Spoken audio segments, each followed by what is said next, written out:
Perkenalkan, nama saya Grisha Tandia. Di video kali ini saya akan memberikan penjelasan mengenai macam-macam dan jenis perangkat lunak.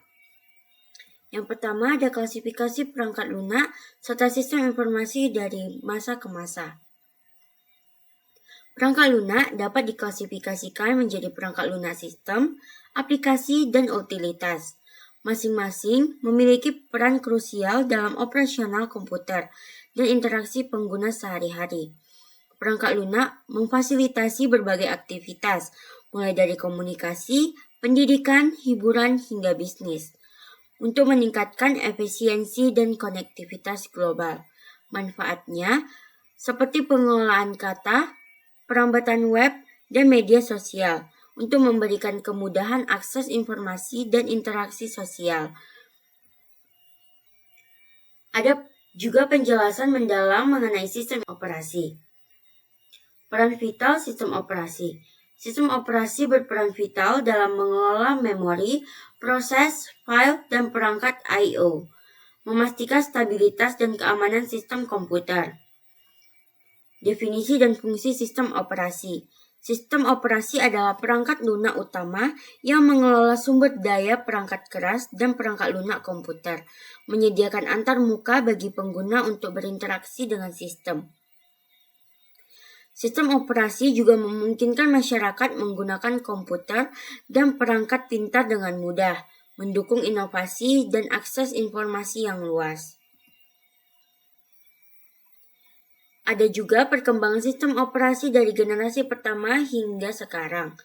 Generasi pertama, pada masa ini belum ada sistem operasi yang sebenarnya. Sistem komputer diberi instruksi yang harus dikerjakan langsung oleh pengguna secara manual melalui kabel atau kartu berlubang. Pada generasi kedua, mulai memperkenalkan konsep batch processing system, di mana beberapa pekerjaan dikumpulkan dalam satu rangkaian, lalu dieksekusi secara berurutan untuk meningkatkan efisien. Pada generasi ketiga, sistem operasi pada masa ini sudah mulai berkembang untuk melayani banyak pengguna sekaligus melalui fitur multi-user, multi-programming, dan time sharing. Pada generasi keempat, ditandai dengan penggunaan antarmuka grafis atau GUI yang memudahkan penggunaan awam. Era ini menghasilkan OS modern yang kita kenal sekarang seperti Windows, macOS, Linux, dan Android. Sistem operasi telah berevolusi dari sistem batch sederhana pada generasi pertama menjadi sistem multitasking dan multi-user yang kompleks saat ini, menyesuaikan dengan kemajuan teknologi hardware. Dampak dari evolusi tersebut telah memungkinkan perangkat komputasi menjadi lebih kuat, mudah digunakan, dan terintegritas, mendukung perkembangan teknologi informal global. Baik, sekarang saya akan menjelaskan bagaimana cara mendownload Windows. Kalian bisa cari ke Windows Pro,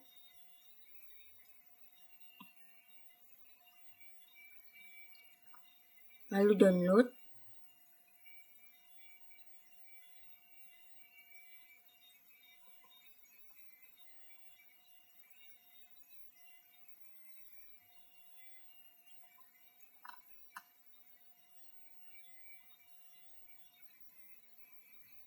Baik, ini kita download. Yang kedua, ada memahami bahasa pemrograman dari tingkat, jenis, dan aplikasi praktis dalam software. Bahasa pemrograman adalah alat untuk menulis instruksi yang dapat dieksekusi oleh komputer. Ada berbagai jenis seperti procedural, object-oriented, fungsional, dan deklaratif, masing-masing dengan paradigma yang berbeda. Klasifikasi bahasa pemrograman berdasarkan tingkat abstraksi yang berbeda. Bahasa tingkat rendah, seperti bahasa mesin dan assembly, berinteraksi langsung dengan perangkat keras. Mereka menawarkan kontrol maksimal tetapi sulit dipelajari dan tidak portable.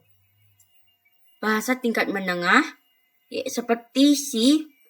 seperti bahasa C, menggabungkan fitur tingkat rendah dan tinggi, memungkinkan akses ke memori dan memanajemen sumber daya sambil mempertahankan struktur yang lebih mudah dibaca. Di sini saya akan menjelaskan bagaimana cara mendownload bahasa pemrograman. Kalian bisa cari Visual Studio Code seperti ini.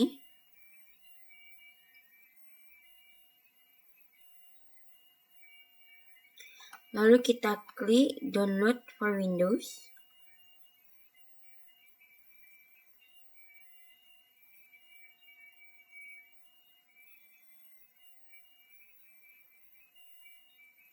Maka di sini sudah terdownload ya guys.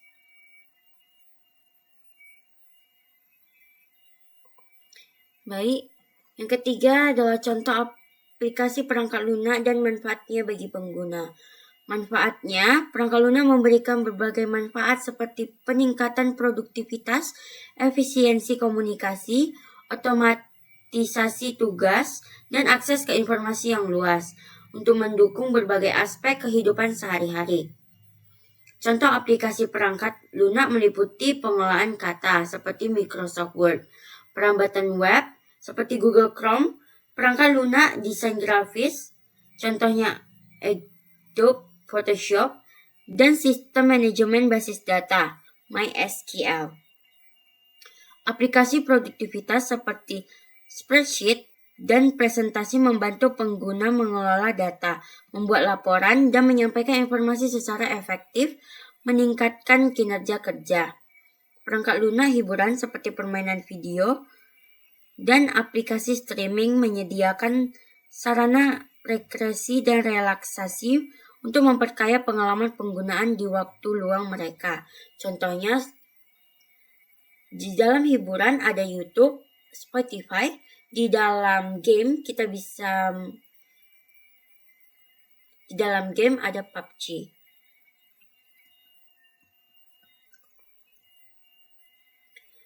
Baik, sekian dari presentasi saya.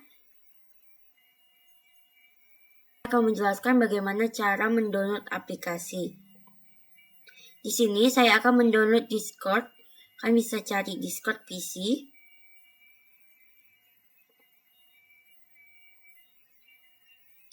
Lalu di sini kita klik download for Windows. Dan di sini bakalan terdownload ya guys.